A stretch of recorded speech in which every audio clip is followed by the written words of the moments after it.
Hello everyone, Assalamu alaikum. How are you all? I hope you are well. Welcome back to my channel in this new video.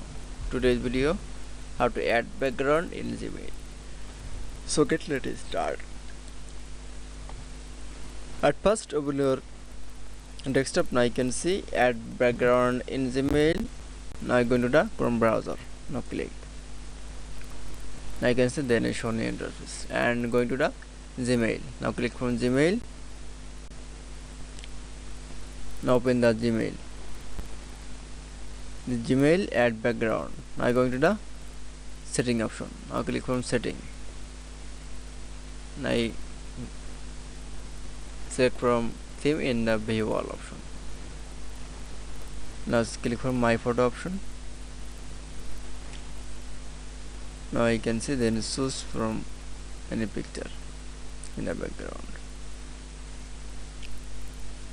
Now choose from background.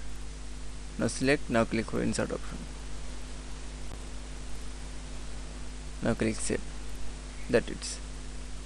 Now you can see add background in Gmail is very easily. I hope you enjoy the video.